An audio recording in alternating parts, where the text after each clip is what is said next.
Boa noite, graça e paz da parte do nosso Senhor Jesus. Muito obrigado pela coordenação, pelo convite. Me senti muito honrado de poder voltar a Bragança. Estive aqui com os irmãos há 2 anos atrás e desde lá Deus tem cuidado de nós, tem nos abençoado. Hoje dia 6 de junho, completei 4 anos na primeira igreja batista de Campinas, que é uma grande vitória. A igreja batista de Campinas é uma igreja muito secular, uma igreja tradicional, e tenho sido ali usado por Deus para trazer para aquela igreja Jesus Cristo, apresentar um foco no Evangelho, e temos tido grandes frutos, e a igreja é uma igreja hoje viva, é uma igreja alegre, e uma igreja que tenho sonhado ser uma igreja de discípulos de todas as gerações. Hoje nós temos o privilégio de ter na igreja famílias sendo representadas por 4 gerações, tendo o bisneto e o bisavô presentes na mesma igreja, e isso para mim tem sido um tremendo desafio de manter a igreja sendo uma igreja que acolhe todas as gerações. E hoje fui convidado a estar com vocês aqui para trazer a palavra, e me deram o tema, e na verdade agora eu entendi um pouco mais o tema, quando foi aqui explicado. É o tema anual da igreja, né, dos casais. É um tema que vocês já estão estão aprendendo, estão ouvindo sobre esse tema há um bom tempo. E confesso que para mim foi muito bom refletir sobre isso, sobre a confirmação dos votos na cruz. Como pastor, já fiz, antigamente eu fazia uma conta, mas agora eu sei que eu fiz mais de 50 casamentos. Nem todos os casamentos que eu fiz, eles existem ainda hoje. Já é aquela parte triste da história, é que alguns casamentos, por muitos planos que fizeram, por toda aquela preparação, né, que hoje inclusive cada vez parece que tem mais coisa para fazer para um casamento, e eu fico olhando tudo aquilo e eu fico pensando assim, se prepara-se tanto para o evento do casamento, e eu não vejo essa mesma preparação para o pós-casamento, a pós-cerimônia. Parece que, né, você investe tudo que você tem, investe inclusive todo o seu dinheiro, porque entra para o casamento com uns carnê desse tamanho, cheio de conta, de parcelamento, mas eu não vejo esse investimento tão forte para uma aplicação tão forte. E uma das coisas que muitas vezes como pastor me deixa também um pouco frustrado, são os votos que são feitos no casamento. Muitos dos votos que eu vejo, hoje inclusive existe a possibilidade dos casais, dos noivos escreverem os seus votos, e eu inclusive permito que eles escrevam, mas eu tento acompanhar a escrita desses votos. Eu busco fazer com que eles escrevam aquilo que está no coração deles, mas que eles escrevam também aquilo que é fundamental, aquilo que de alguma maneira, naquele momento, na cerimônia, onde estamos todos reunidos, na presença das famílias, das testemunhas, existem ali palavras que são fundamentais, são palavras que precisam ser colocadas e precisam ser, de alguma maneira, você precisa se comprometer com essas palavras. Eu lembro de uma vez que eu fiz um casamento de um casal, e ele era formado em letras na USP, e eu permiti que ele escrevesse os votos, e naquela época eu ainda não estava assim tão experiente, e eu deixei ele escrever, e no dia ele trouxe os votos. Era uma linda poesia de amor, escrita assim de uma maneira fantástica, por uma pessoa exímia num texto.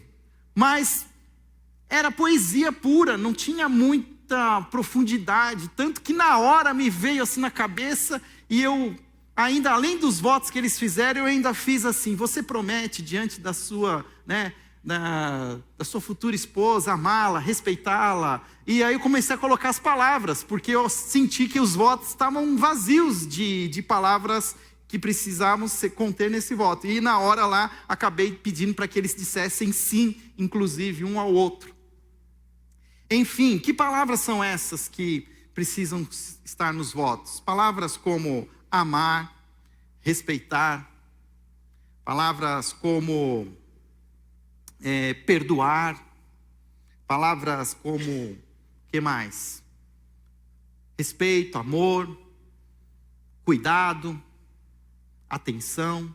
São palavras importantes que precisam estar nesses votos. E quando nós falamos em confirmação dos votos na cruz, para mim ainda se torna algo ainda mais importante, porque existe uma aliança que é feita então, e essa aliança ela é feita não apenas entre um homem e a mulher naquela cerimônia, mas é feita também diante de Deus.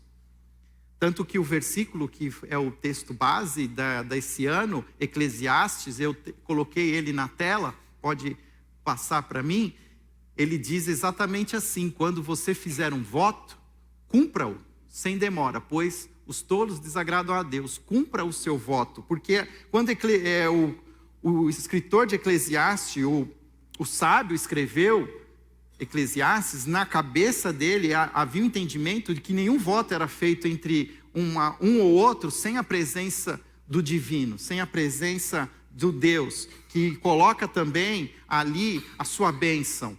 E como um casamento cristão, todo casamento cristão é um casamento que de alguma maneira ele reflete a própria Trindade, a própria envolvimento de três pessoas. Deus Pai, Deus Filho e Deus Espírito Santo. E o casamento é o casamento entre um homem e uma mulher e esse Deus. E nós precisamos aprender a entender que os votos que fazemos, nós estamos fazendo diante do nosso cônjuge, mas diante de um Deus. E que quando nós olhamos para essa pessoa, dentro do nosso relacionamento, do nosso dia a dia, muitas vezes nós vamos ser tentados a quebrar esses votos. Mas eu preciso olhar também que esses votos eu não fiz somente a uma pessoa, eu fiz a um Deus. E aí é que a gente vê o peso que esses votos têm. Quando você conversa com os casais, principalmente dentro de um gabinete pastoral, casais que estão a ponto de quebrar esses votos, eles trazem dois argumentos. Geralmente um dos argumentos é: eu preciso ser feliz. Eu não sou feliz no casamento e eu escolhi ser feliz. Uma outra justificativa, geralmente, que se coloca para quando está se justificando a quebra dos votos, é: eu não consigo perdoar o que essa pessoa fez. E, de alguma maneira, eu queria contar para vocês uma história que, quando eu estava vendo esse tema, e pode deixar o tema agora no próximo slide, eu achei um texto muito interessante que fala sobre a cruz do casamento. Eu vou ler para vocês. É uma história que eu entendo ser verídica. Diz que na cidade de Siroque Brieg, na Bósnia e Herzegovina, nenhum divórcio ou família separada jamais foi registrado entre os seus mais de 26 mil habitantes. Qual seria o segredo do seu sucesso? E aí ele continua: a resposta é a bela tradição matrimonial do povo croata de Siroque Brieg. Na verdade, a tradição croata de casamento está começando a chegar ao resto da Europa e aos Estados Unidos, especialmente entre católicos devotos que perceberam as bênçãos que ela confere. Isso é um site católico, mas eu achei muito interessante ainda assim o texto. Olha só o que ele diz. O povo de Siroque Brieg sofreu cruelmente por séculos, pois a sua fé cristã sempre foi ameaçada, primeiro pelos turcos muçulmanos e depois pelos comunistas. Eles aprenderam por experiência própria que a fonte da salvação chega através da cruz de Cristo. Ela não chega através da ajuda humanitária, dos tratados de paz ou dos planos de desarmamento, ainda que estas coisas possam trazer benefícios limitados. Essas pessoas possuem uma sabedoria que não permite que elas sejam ludibriadas nas questões de vida ou morte. É por isso que elas conectaram indissoluvelmente o casamento à cruz de Cristo. Elas fundamentaram o casamento que gera a vida humana sobre a cruz que gera a vida divina. Quando os noivos vão para a igreja para se casar, carregam um crucifixo com eles. O padre abençoa o crucifixo e, em vez de dizer que os noivos encontraram o parceiro ideal com quem dividirão as suas vidas, ele diz: vocês encontraram a sua cruz. É uma cruz para ser amada, para ser carregada com vocês, uma cruz que não é para ser descartada, mas para ser guardada no coração. Quando o casal faz os votos matrimoniais, a noiva coloca a sua mão direita sobre o crucifixo e o noivo coloca a sua mão direita por cima da dela. Eles são unidos entre si e unidos à cruz. O padre cobre as suas mãos com a estola, enquanto eles fazem as suas promessas de amar um ao outro na alegria e na tristeza, proclamando fielmente os seus votos de acordo com os ritos da igreja. Depois, os dois beijam primeiro a cruz e não um ao outro. Se um abandonar o outro, ele abandona o Cristo na cruz e eles perdem Jesus. Após a cerimônia, os recém-casados atravessam a porta da casa para entronizar aquele mesmo crucifixo num lugar de honra. Ele se torna o ponto de referência das suas vidas e o local de oração da família.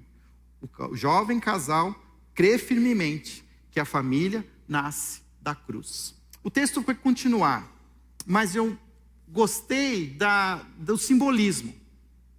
Do simbolismo porque traz para o casamento e para esse momento dos votos um dos momentos mais preciosos que nós temos no cristianismo, que foi a própria aliança que Deus fez conosco através de Cristo na cruz. Uma aliança que é feita conosco através de sangue, do derramamento de sangue. Toda vez que nós celebramos a ceia do Senhor, nós trazemos à memória o corpo e o sangue. O sangue foi necessário para que houvesse essa aliança, uma aliança que trouxesse perdão de pecados e purificação. E nós precisamos aprender a trazer o nosso casamento para esse ponto crucial do cristianismo, que é a cruz de Cristo. E eu quero falar um pouquinho sobre isso. E ao falar sobre isso, eu quero falar sobre uma das áreas talvez mais importantes que eu vejo hoje, que geram tensão num casamento, num relacionamento entre um homem e uma mulher, que é o momento que muitas vezes um e o outro se decepcionam e até mesmo quebram um dos votos. Pois imaginam que quem está fazendo esses votos são duas pessoas pecadoras. Duas pessoas que lutam contra a carne. E que em algum momento elas vão falhar, elas não vão conseguir cumprir esses votos. Por mais que eu prometa a Daniela amá-la até o fim, em algum momento eu posso escolher alguma outra coisa que não vai ser amá-la. E isso pode gerar nela alguma dor, alguma mágoa, uma ofensa. E quando isso acontece, só tem um caminho para você reconduzir esse amor novamente. É através do perdão. O perdão, ele é essencial para o casamento. Saber perdoar e viver uma vida de perdão é algo que ele é necessário e faz com que você possa continuar a manter os seus votos. A própria cruz de Cristo, ela sinaliza o próprio perdão de Deus. Pois é através de Jesus Cristo morrendo na cruz, é que nós obtivemos o nosso perdão pelos pecados. A cruz não era de Jesus, a cruz era minha, a cruz era sua, a cruz era nossa. Nós é que deveríamos pagar pelas nossas ofensas. Mas quis Deus que o seu Filho pagasse o preço das nossas ofensas na cruz. Nós precisamos aprender a entender que todo pecado, pecado na Bíblia, ele tem algumas palavras que trazem algumas definições. Tem uma palavra para definir pecado, que é errar o alvo. Tem uma outra palavra para definir pecado, que é transgressão, quando você transgride, quando você ultrapassa os limites impostos por Deus. Mas também tem uma definição de pecado, que talvez aqui para nós se aplica mais a perdão, que é ofensa. Todo pecado é uma ofensa contra Deus. Vocês já ouviram falar de uma palavra bem esquisita na Bíblia, chamada, acabou aqui o palco, propiciação? O que é a propiciação? Propiciação, teologicamente, é um termo que diz que a ira de Deus que vinha contra nós, porque era um Deus ofendido com o nosso pecado, ela é desviada em Jesus na cruz. Existem 7 palavras que Jesus diz na cruz. E numa delas, ele não chama Deus de Pai. E nessa palavra que ele diz na cruz, ele diz: Deus meu, por que me desamparaste? Neste momento, há uma ruptura entre o filho e o pai. Pois agora o filho carrega todas as ofensas da humanidade sobre si. E Deus não se relaciona. E ele quebra, e Jesus sente essa ruptura. E nesse momento está acontecendo a propiciação, porque o amor de Deus, ele nos atinge. Mas para nos atingir, a ira de Deus atinge Jesus na cruz. Nós gostamos de falar que Deus é amor, mas nós precisamos aprender a entender que o amor de Deus é um santo amor, é um amor puro, é um amor que não tolera o pecado. E Deus resolveu esse problema.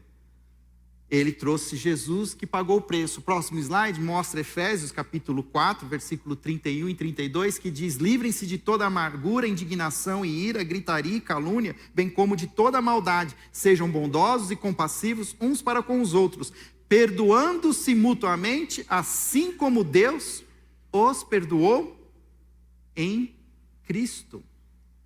Toda vez que nós trazemos a cruz, eu preciso lembrar do perdão que Deus nos oferece em Cristo na cruz.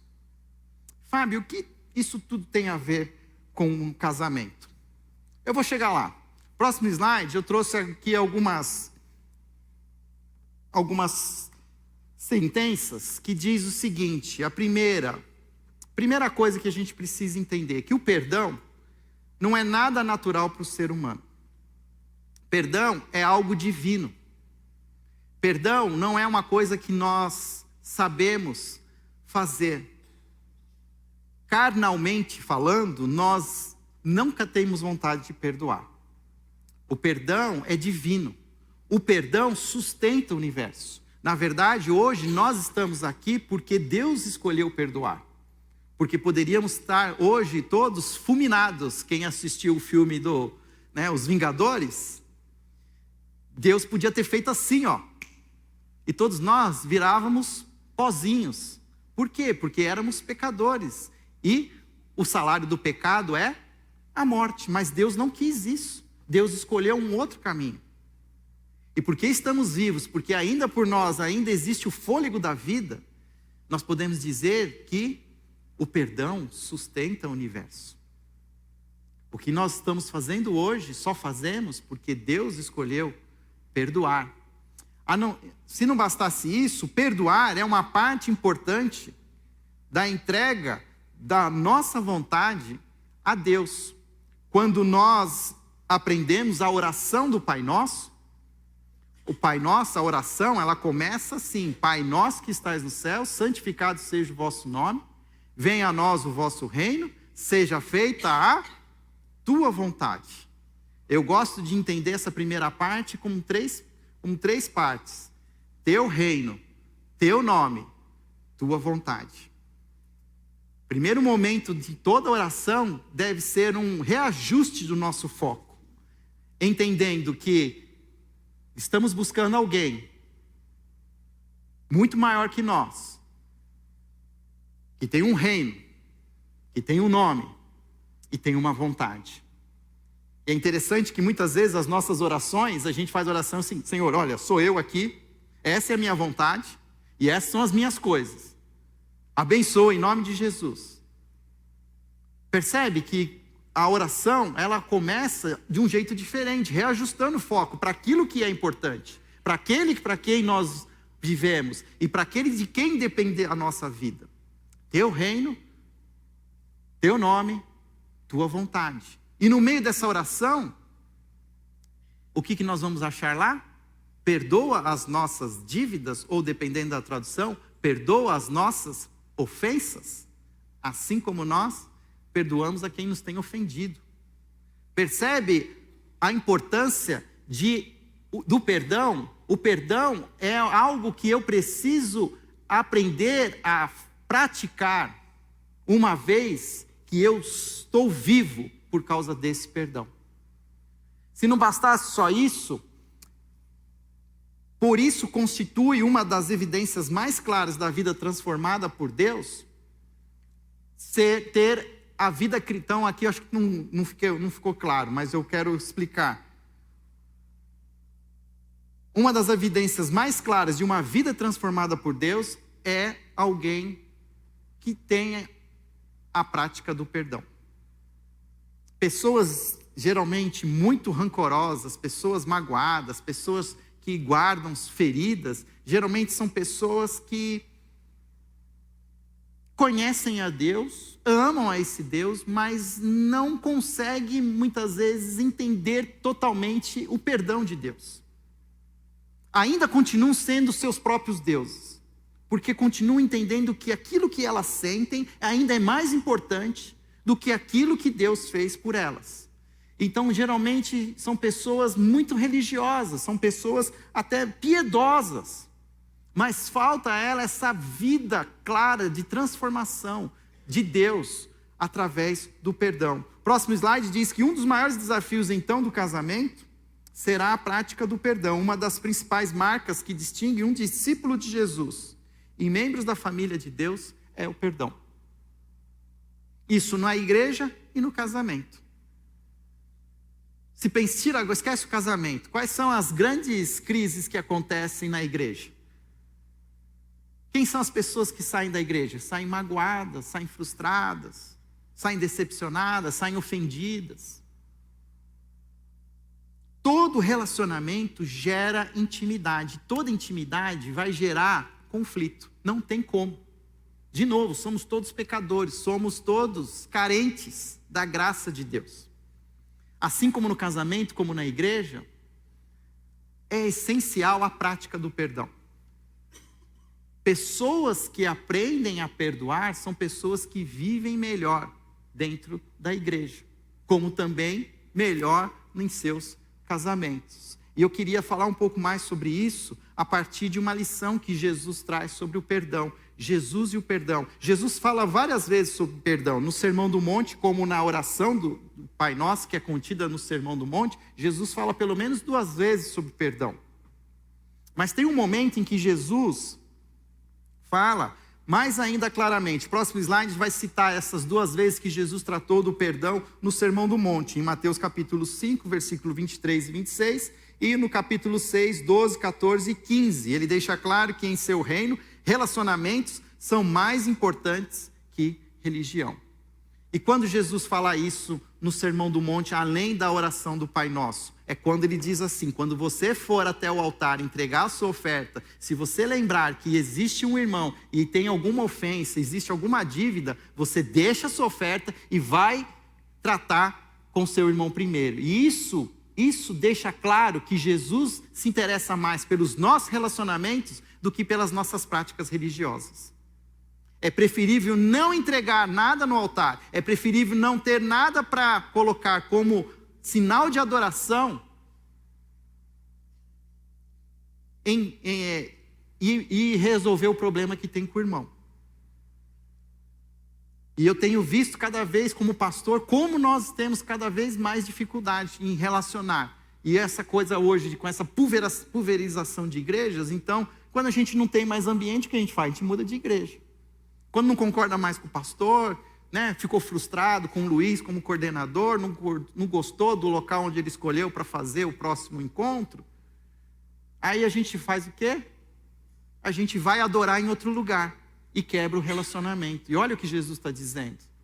Os relacionamentos são mais importantes do que a religião, do que essa busca pela religar-se com Deus. Mas não é esse o tema de hoje. O próximo slide vai dizer que em Mateus capítulo 18, do versículo 15 ao versículo 20, Jesus trata do perdão pela 3ª vez. quando esboça os passos da restauração, da disciplina de um irmão em pecado. E aí você também conhece esse texto, né? Que fala lá assim, vai lá tratar com o seu irmão, se o seu irmão não mudar, traz mais alguém. Se não vai mais, tenta pelo menos umas 3 vezes. Enfim, mas existe ainda uma 4ª vez. Jesus responde a uma pergunta de Pedro. Então Pedro se aproximou em Mateus 18, versículo 21. Senhor, quantas vezes deverei perdoar o meu irmão quando ele pecar contra mim? Até 7 vezes? Muda a palavra irmão para meu cônjuge. Como se você fizesse essa pergunta para Jesus. Jesus, quantas vezes eu tenho que perdoar a minha esposa, o meu marido, quando ele pecar contra mim? Quando ele quebrar os votos? Quando ele disse que ia ser fiel e não foi? Quando ele disse que ele ia ser respeitoso e não foi? Quando ela disse que ia me amar e não amou? Quando ela disse que ia me acolher e não me acolheu? Jesus nos ensina que não há limites para o perdão. O próximo slide mostra isso. Jesus inverte a inclinação natural do ser humano da vingança ilimitada com sua mensagem sobrenatural de perdão ilimitado. Jesus ilustra essa verdade contando uma parábola em Mateus, capítulo 18, versículo 23 a 35. Por que Pedro diz assim, Senhor, quantas vezes eu tenho que perdoar o meu irmão? 7 vezes? A gente passa meio que batido, mas existe um contexto. Os líderes religiosos, naquele momento, se você perguntasse, eles iriam dizer para você que, olha, 3 vezes é suficiente perdoar alguém. Qual era a base que eles tinham para isso? Um texto que existe no Antigo Testamento, nas profecias, que diz que Deus perdoou Israel por 3 vezes. 3 vezes perdoei Israel, até que decidi enviar juízo. Com base nisso, os mestres da lei diziam assim, olha, se Deus perdoa 3 vezes Israel, você também tem que perdoar 3 vezes quem te ofendeu. Mas depois disso, você não precisa perdoar mais. Aí Pedro, que você já conhece, né, de outros encontros, Pedro, aquele que sempre tem alguma coisa para falar, ele então fala, Senhor, estou vendo essa questão aí do perdão, que com o Senhor parece que a coisa vai um pouco mais além, eu estou entendendo. Então, se eu perdoar 7 vezes, qual a conta que ele fez? Ele dobrou.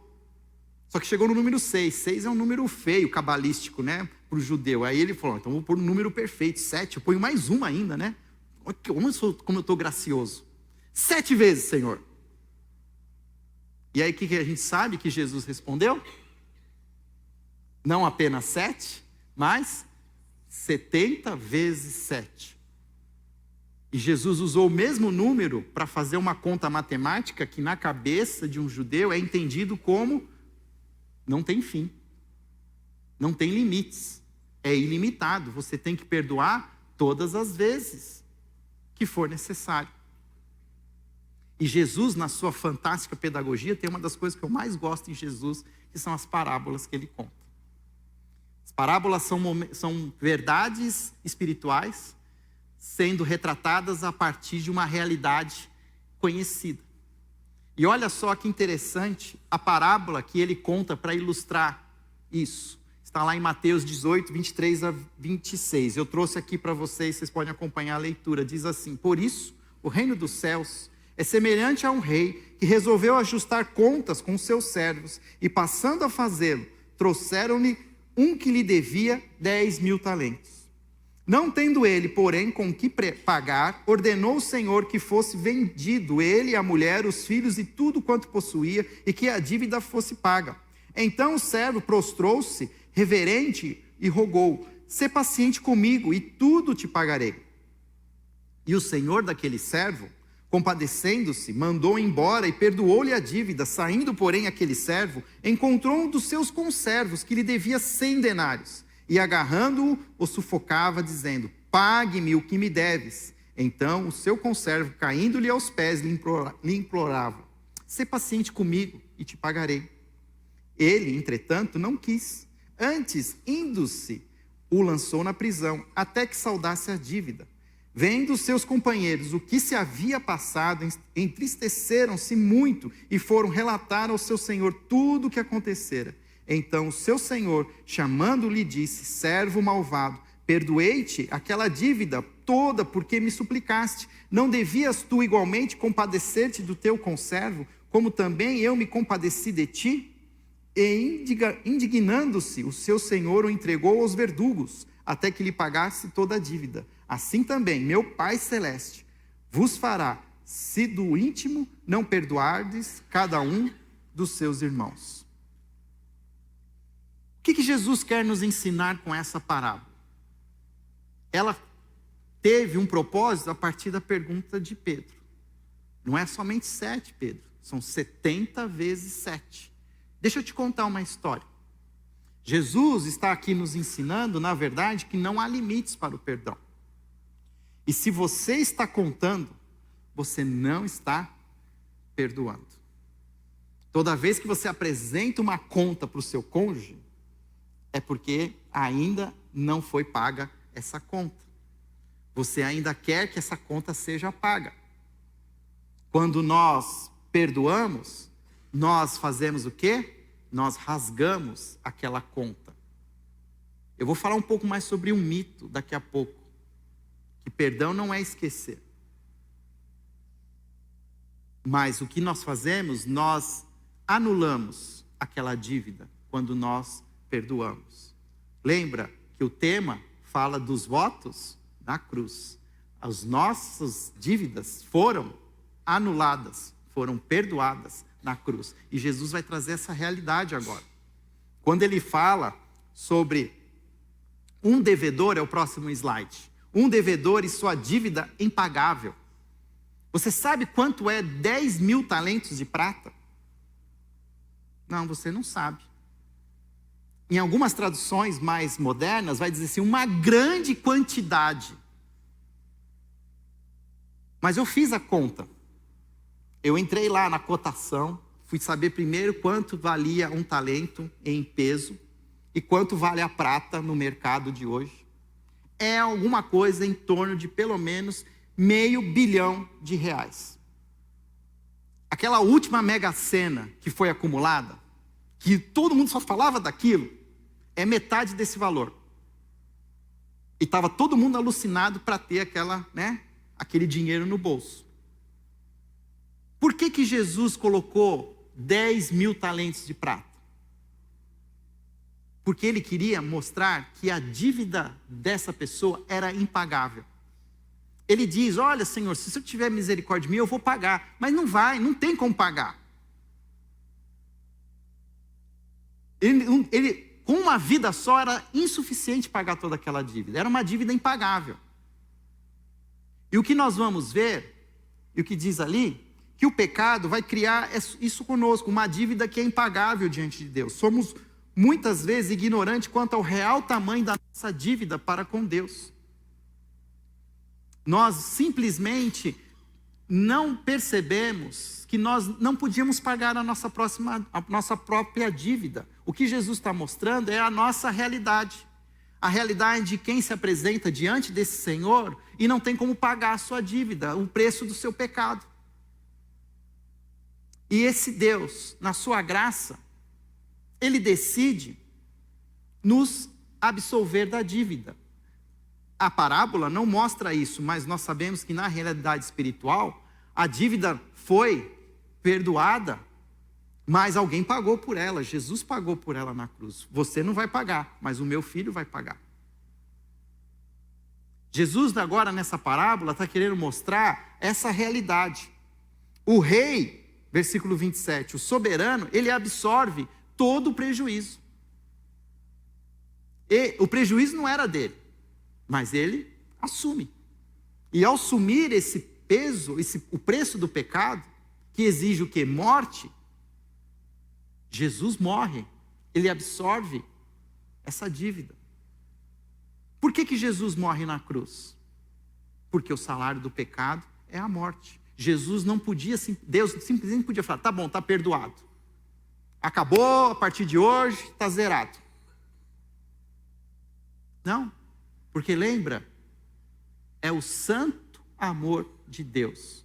Um Deus que na sua justiça exige que haja pagamento da dívida. Se você não paga, alguém paga. E Jesus pagou o preço. O que nós fazemos ao sermos cristãos é aceitarmos que a dívida é paga. Eu não posso. Jesus pode.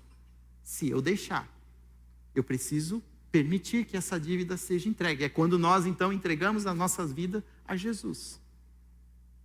Mas o texto ele continua dizendo que aconteceu o quê? A partir do versículo 28, existe um conservo, alguém que estava abaixo do servo. E depois do tamanho de perdão que o servo recebeu, agora ele cobra uma dívida muito pequena comparada a dele. Representada ainda assim uma dívida significativa, porque são 100 denários. Um denário era quanto recebia um soldado romano por dia. Ou seja, era o salário de um dia. O que esse conservo então devia era o quê? 100 dias de trabalho. 100 dias de trabalho é uma dívida, pode ser alta, mas é uma dívida que dá para se pagar. Percebe a disparidade de dívidas? Um tinha uma dívida impagável, o outro tinha uma dívida que dava para pagar. E olha só que interessante, aquele servo, ele não aceita a dívida. Ele ainda age como se ele tivesse sendo um devedor, porque de alguma maneira, o que ele está querendo? Ele está querendo receber algo, porque ele, na cabeça dele, ele acha que ele ainda precisa pagar a dívida, ele precisa, mas ele já foi perdoado. E é isso uma das coisas que nós como crentes em Cristo Jesus precisamos aprender, que nós já fomos perdoados. Que a justiça já foi feita, que não sou eu que vou ser juiz, não sou eu que vou trazer justiça. Porque quando eu quero fazer justiça, na minha limitação, eu provoco muitas vezes vingança. Uma história para mim muito clara de vingança é a história de Sansão. Sansão era um homem de Deus, escolhido por Deus desde o nascimento. E aí começa a viver uma vida, um ciclo de morte. E ele começa a justificar, dizendo assim, não, o que fizeram para mim, agora eu vou fazer com eles. Eu vou fazer somente aquilo que eles fizeram comigo. O que Sansão provoca é uma vida de vingança. E quando não há perdão, nós queremos nos vingar. Porque nós queremos fazer justiça, e a justiça não é nossa. O próprio texto Paulo diz no Novo Testamento que a Deus é dada a justiça. Ele é o vingador. Se há alguma vingança que precisa ser feita, se há alguma justiça que precisa ser paga, é Deus. E quando eu exijo, quando eu continuo assim, é como se eu não entendesse isso. Eu continuo carregando o peso da minha própria justiça. Que na verdade é o peso que todos nós carregamos desde Adão e Eva. Quando Adão e Eva comeram do fruto, eles deixaram de comer o fruto da vida, da árvore da vida. Mas o fruto que eles comeram, que era proibido, era do conhecimento do bem e do mal. Ao comerem do fruto do conhecimento do bem e do mal, eles carregam o peso agora de serem os juízes, de decidirem o que é bem e o que é mal. E nós nunca fomos criados por Deus para decidir o bem e o mal. Nós fomos criados por Deus para amar. Nós somos seres feitos para amar. E nós abrimos mão do amor para sermos juízes. E aí, quando a gente está nessas dívidas, a gente quer ver a justiça, a gente quer ver a pessoa pagar o seu pecado ali. Você até perdoa, mas primeiro você deixa a pessoa dá um gelo nela. Quantos de nós não dá um gelo no cônjuge? Fica sem falar. E não é por aí o caminho.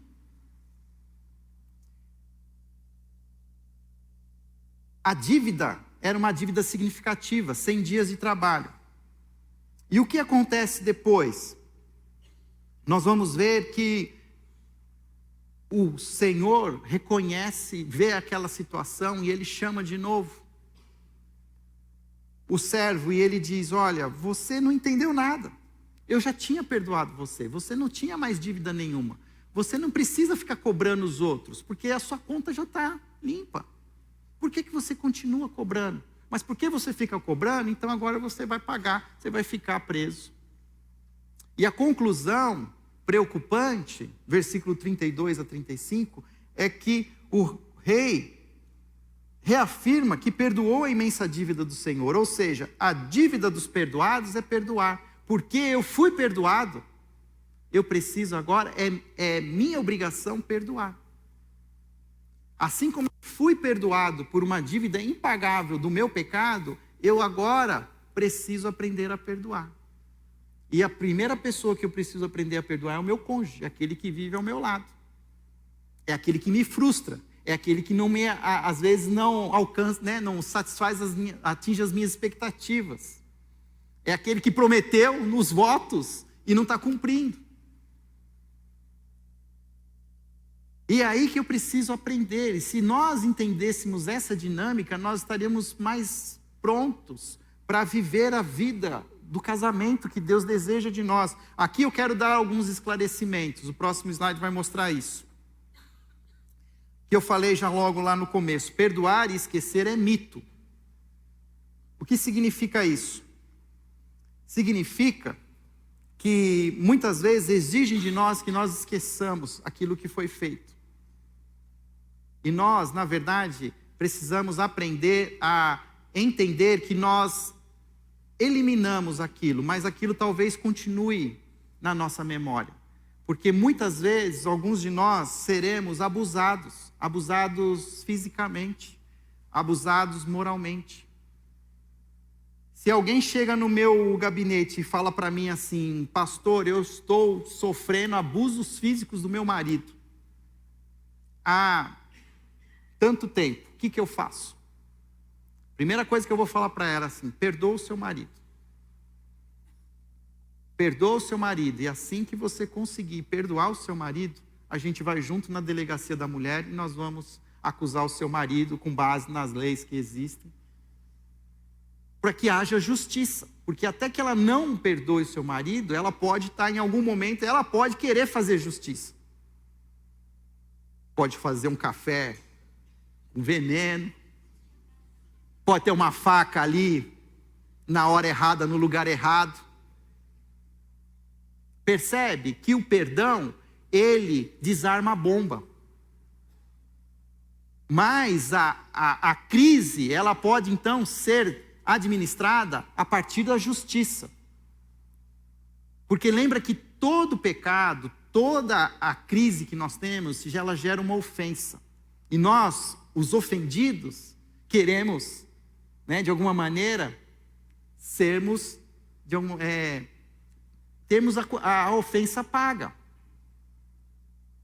Então eu preciso aprender a entender que o perdão também não necessariamente significa que todo relacionamento voltará a ser o que era antes. Porque vai haver dor, vai haver feridas.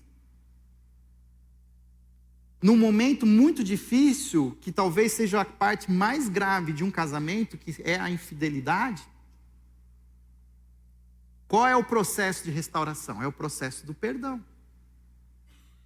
Mas a pessoa que de alguma maneira se tornou infiel, ela precisa entender que a outra pessoa agora também, por ter sido ferida, ela precisa também agora ter um tempo de que ela possa de novo poder confiar. A pessoa que foi infiel vai ter que ganhar a confiança de novo. Não quer dizer que assim, não, tá bom, volta lá e fica os dois juntos, bonitinho, dá um beijinho, né? Não, a gente tem que entender que as ofensas trazem dores muito fortes. Mas existe um caminho para a cura. Mas esse caminho só começa a ser curado se eu me dispor a perdoar. Não significa que as coisas são perdoadas, assim, ficam, né, transformadas. Existe um processo. A nossa responsabilidade tem limites. Façam todo o possível para viver em paz com todos. Romanos 12, 18. Vivendo agora uma situação em que tem uma família conversando comigo, sobre alguém da própria família que está sendo abusada fisicamente no casamento. E o que eu falei, e aí, nesse culto que eu falei um pouco de perdão, eu falei assim, ela não pode vir aqui não, porque ela não vai entender isso. Eu falei assim, não, é que vocês não estão entendendo o que eu estou falando. Uma coisa é perdoar, outra coisa é continuar debaixo desse ambiente de violência. E num momento como esse tem que sair. Tem limites. Existem limites. Você não está querendo não mais ficar casado com a pessoa. Você está querendo que a pessoa entenda que existem limites. E para restaurar o casamento, a pessoa precisa voltar ao limite. Até que você não ponha o limite à pessoa. Então, cada caso é um caso. Mas é importante a gente entender que existe um começo, existe um pontapé inicial. E começa com essa atitude de perdão. E cada um de nós vai ter um jeito, vai ter uma personalidade, tem uma maneira de lidar. E vai precisar, inclusive, de mediação. Por isso que existem os pastores. Por isso que existem os líderes. Eu tenho muitas críticas hoje a quem busca mediação psicológica de um psicólogo. Porque existe, muitas vezes, eu tenho entendido cada vez mais que cada psicólogo que você procura, e aqui eu estou falando com alguém que já fez análise, já fiz muito tempo, mas cada um tem uma metodologia, tem uma maneira. E é muito perigoso muitas vezes. E eu creio que situações como essa precisam ser tratadas num ambiente de igreja, num ambiente pastoral, num ambiente bíblico, porque precisa ser trazido como a régua, como o caminho, a Bíblia. E não importa o pastor, não importa o líder cristão, mas ele vai seguir a linha da Bíblia. E o perigo, às vezes, de você buscar um psicólogo é que não necessariamente ele segue a linha da bíblica, ele segue uma outra linha, de Freud, uma linha não sei de quem. Então, a gente tem que tomar cuidado, até na hora de procurar ajuda. Próximo slide. Um dos maiores problemas que aflige um casamento, então, são as mágoas e a falta de perdão. Um casal cristão vive a vida e o perdão de Cristo diariamente. Uma coisa que você precisa aprender, aí volta lá para aquela pergunta de Pedro: quantas vezes eu preciso perdoar o meu cônjuge? Quantas vezes Deus te perdoa por dia? Existe um texto que para mim, toda manhã eu trago a ele à minha memória, que a graça e a misericórdia do Senhor se renovam a cada manhã. É como se toda manhã Deus está me dando uma nova chance de viver mais alinhado com os propósitos dele. Cada dia que nasce é uma nova chance que Deus nos dá para vivermos de uma maneira mais alinhada. Então eu tenho que trazer isso para o meu casamento. Eu tenho que trazer isso para a minha vida diária. Um casal cristão vive a vida e o perdão de Cristo todo dia, nas mais inusitadas questões. E outra coisa que nós precisamos aprender é que perdão é diferente de desculpa. Desculpa, como a própria palavra diz, é quando a culpa não é sua. Quando aconteceu realmente um acidente, algo que não havia sido previsto e causou alguma coisa. Aquilo sim, você fala, desculpa, a culpa não foi minha. A culpa foi do cachorro que derrubou. Mas tem coisas que não é desculpa. Tem coisas que é perdão mesmo, é uma ofensa. E às vezes a gente fala com a pessoa assim, olha, você tem que pedir perdão. A pessoa fala, você me desculpa. Não. Você está minimizando aquilo que você fez. E quando a gente trata com perdão, nós estamos dizendo o que a gente fez. Olha, eu fiz. Mas eu estou aqui reconhecendo que eu fiz. E eu peço perdão. Eu não tenho como pagar isso. Eu não tenho como tirar a dor do seu coração. Tirar de você a ofensa. Eu Só posso reconhecer que eu fiz. Sem o perdão, ressentimentos e ira ficam submersos debaixo da superfície do casamento. São bombas relógios.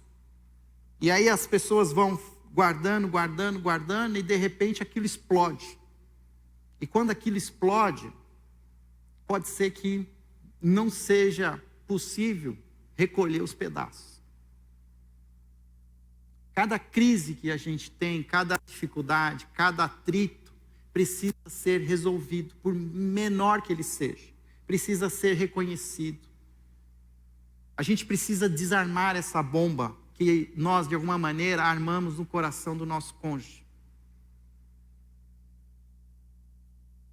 Muitas vezes eu sei que eu provoco algo que traz dor ao coração da Daniela, que traz a ela alguma coisa, algum sentimento negativo. E assim que eu percebo, eu preciso ir lá e reconhecer e pedir perdão. Eu preciso dizer para ela, olha, eu fui egoísta, realmente eu fui grosso. Eu falei algo que eu não devia ter falado. E em contrapartida, a Daniela precisa receber as minhas palavras, lembrando da parábola. Assim como ela foi perdoada por Deus, ela precisa aprender a me perdoar. É um tremendo desafio. Talvez eu tenha tentado entender, e os votos que eu tenho feito agora com os casais, a palavra perdão tem aparecido mais vezes, é a que mais eu tenho dado ênfase. Porque talvez é o verbo que mais nós vamos ter que aprender a praticar no nosso casamento. É o perdão. Nós não mudamos o nosso cônjuge. Por mais amor, zelo, paixão que nós temos, nós não vamos mudar os nossos cônjuges. Nós precisamos aprender a entregar a Deus os nossos cônjuges e permitir que Deus trate com eles. Eu preciso aprender a perdoar, não carregar as ofensas.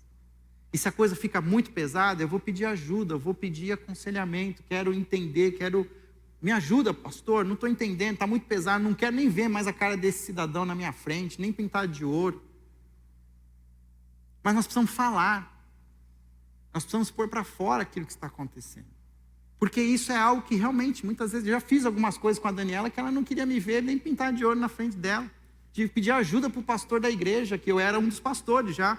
E todo envergonhado fui lá e falei assim, pastor, você pode me ajudar? Que a minha mulher não quer falar comigo.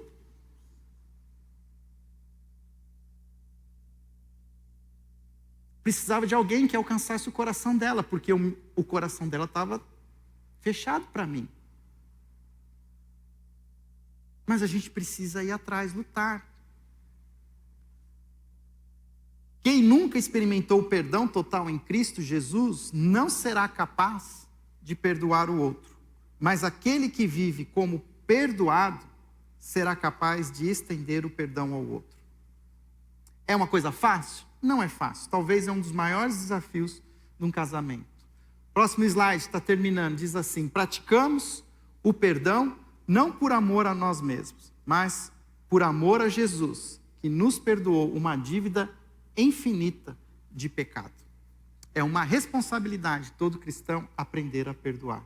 E talvez o maior exercício, a melhor prática é começar com o nosso cônjuge. Com aquele que diz que nos ama, mas continua deixando a toalha molhada em cima da cama, aperta a pasta de dente errado, não apaga a luz quando sai do quarto. Cada um de nós sabe aonde aperta. E talvez a pessoa nunca vai mudar. E nós vamos precisar aprender a amá-las mesmo assim. Você acha que você é uma pessoa tão boa assim para Jesus te amar?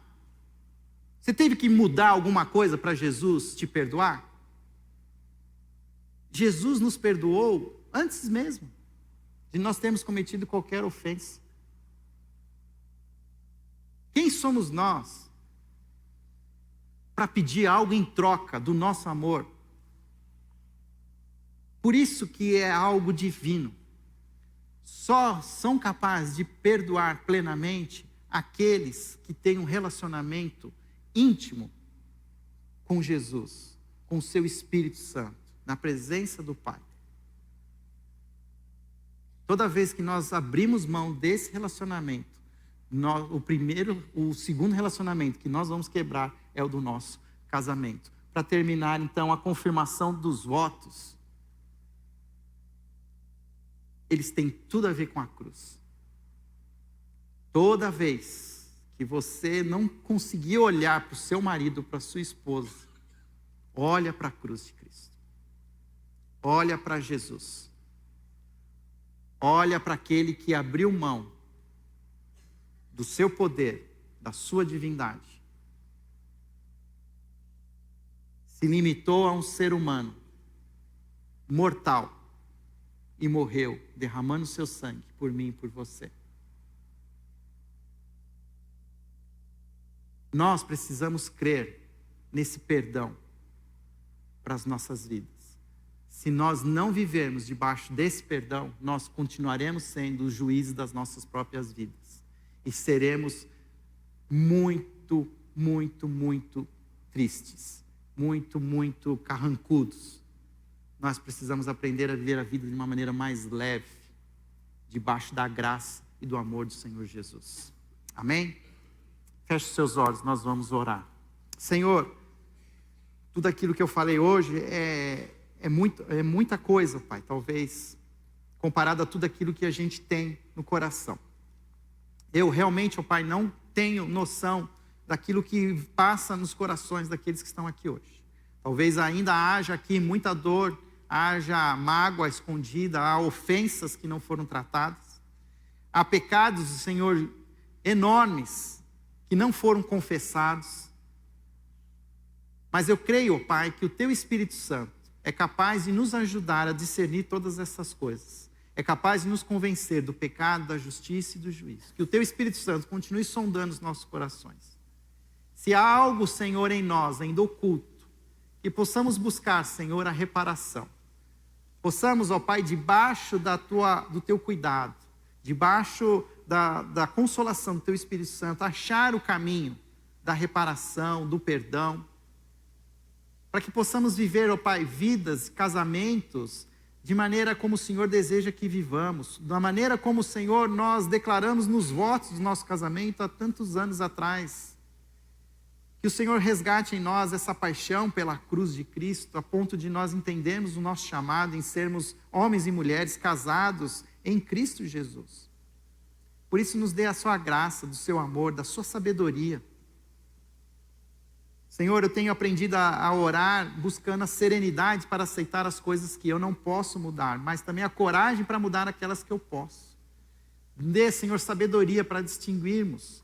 Dê-nos, Senhor, pessoas que reflitam a Jesus, com as quais nós possamos pedir a ajuda e a mediação, mas que nós, Senhor, possamos entregar essas coisas diante de Ti, como o Senhor mesmo faz esse convite. Se estamos cansados, sobrecarregados, o Senhor nos promete alívio se nós entregarmos a Ti, ó Pai, e que possamos entregar, abrir mão da justiça com as próprias mãos, mas permitir que o Senhor faça a sua justiça.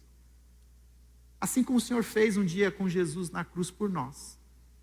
O Senhor nos dê essa consciência cada dia mais, que hoje seja, Pai, um caminho, um início de um novo caminho, de cura e de recuperação. E nós oramos assim, em nome de Jesus. Amém.